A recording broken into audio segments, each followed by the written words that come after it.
नाज़रीन, अवामी न्यूज़ में ख़बरनि जो सिलसिलो जारी है। इन वक्त असीं तव्हांखे कराची में ख़बर ॾींदा हलूं त डाओ जा शागिर्द हॉस्टल में नेकाली खिलाफ़ भुख हड़ताल ते वेठल आहिनि।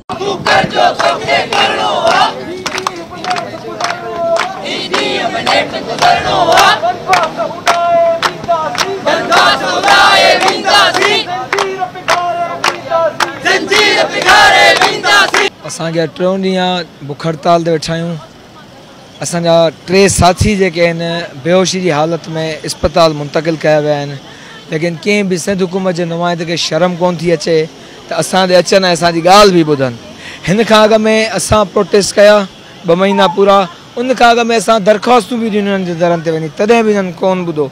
अॼु जॾहिं सॼी सिंध में कॉलेज खुलिया आहिनि, असांजो पंहिंजो कॉलेज बि खुलियो आहे, त असां हिते प्रेस क्लब ते वेही बुखूं काटियूं था, बग़ैर निंड जे, बग़ैर पानी जे, बग़ैर की सहूलत जे वेठा आहियूं। लेकिन हिननि खे शर्म कोन थो अचे त असांजो मसइलो ॿुधनि ऐं असां का हिननि खां लग्ज़री कोन था घुरूं, का नई बजट कोन था घुरूं। हितां जा शागिर्द हिननि खां सिर्फ़ु चाहिनि था त हुननि जी हॉस्टल जेका पहिरियां खां मौजूदु आहे, तव्हां ख़ुदा उनखे पंहिंजे ज़ाती मुफ़ाद लाइ इस्तेमालु न कयो, उन्हनि खे हॉस्टल रहण ॾियो। पंहिंजा जेके तव्हांखे इदारा ठाहिणा आहिनि भले ठाहियो, पर तव्हां उहे इदारा कंहिं ॿी सरकारी ज़मीन कंहिं ॿी जॻह ते खोलियो ऐं जेके छोकरनि जूं हॉस्टलूं आहिनि उन्हनि खे हॉस्टल रहण ॾियो। और मैं सेकंड ईयर MBBS का स्टूडेंट हूँ। ये मसला हमसे रिसेंटली नहीं चल रहा, ये जो भी हम स्ट्रगल करें 2-3 मंथ से, ये मतलब रिसेंट नहीं है। हमारे 10-10, 20-20 साल की सारी ही मसले चलते आ रहे हैं। इवैक्यूएट करती रहे। हमारी 3 बिल्डिंग्स थी, वो तीनों बिल्डिंग हमसे छीनी गई। 3 फ्लोर्स मिले, वो 3 फ्लोर्स भी हमें छीनने वाले हैं। और कुछ रूम्स हैं जो मुश्तमिल हुए हैं हॉस्टल में, वो भी हमें छीन रहे हैं। बस ये एक इंस्टीट्यूशन है IPMR, जिसको डाओ से एफिलिएशन दी, लेकिन इस साल सिंध गवर्नमेंट ने ये एक्ट पास किया है कि IPMR डाओ से सेपरेट एक बॉडी हो गई है। और जो भी इसके जो एसेट्स हैं, जिसका बॉयज़ हॉस्टल भी एक एसेट है, उसको हम सेपरेट करेंगे। ये सिंध का भी है, सिंध गवर्नमेंट का भी है, उनका भी है, और IPMR दोनों का एक मतलब कि प्रोपेगेंडा है कि बॉयज़ हॉस्टल को सेपरेट कर दें। 3 दिन से हंगर स्ट्राइक चल रही है। हमारा हॉस्टल जो है वहाँ पर IPMR एक इदारा है, उसने कब्ज़ा कर लिया है। और वो कब्ज़ा जो है वो कब्ज़ा यानी कि मुकम्मल तौर पे हमें पूरी 3 बिल्डिंग से 3 फ्लोर पे हमें पहले यानी कि धकेला गया, उसके बाद अब वो 3 फ्लोर्स भी हमसे लिए जा रहे हैं। तो हमारी ये गुजारिश है सिंध गवर्नमेंट से कि हमें हमारे फ्लोर्स और हॉस्टल वापस की जाए। कंहिंजे घर दर ते वञी रहन, हिते कोठ कुछ मां हर ज़िले मां हर पासे मां गरीब जो ॿार आहे।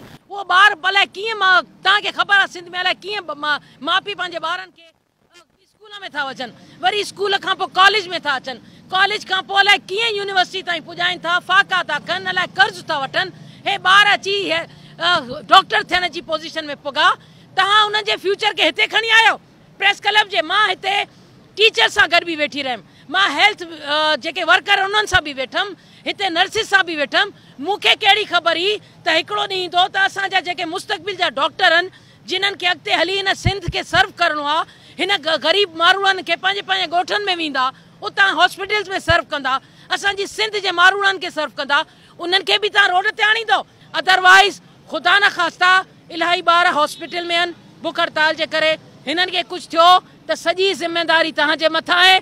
ये सॼी दुनिया में बदनामी थींदी त सिंध हुकूमत उहा हुकूमत आहे जेका पंहिंजे फ्यूचर खे न बचाए सघी। वो डॉक्टर्स जेके अॻिते हली तव्हांजे सूबे खे पूरे पाकिस्तान खे सर्व कंदा, सिंध हुकूमत उन्हनि खे रोडनि ते आंदो आहे।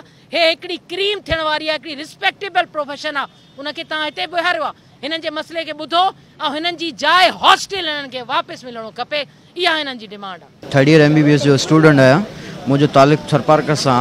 ऐं हिते तव्हां ॾिसो पिया ही जेके पंफलेट खणी ऐं रोडनि ते अची भुख हड़ताल ते वेठा आहिनि। 3 ॾींहं खां भुख हड़ताल ते असीं वेठा आहियूं। असां अञा ताईं का बि सिंध हुकूमत जो हिकु नुमाइंदो बि असां वटि न आयो त तव्हांजा मुतालबा कहिड़ा आहिनि। असांजो इहो मुतालबो आहे त डाओ यूनिवर्सिटी जी जेका बॉयज़ हॉस्टल आहे उहा 3 बिल्डिंगनि ते मुश्तमिल आहे। मज़ीद खबरों और तफसीलात के लिए विजिट करें हमारी वेबसाइट www.awamiNewsHD.com।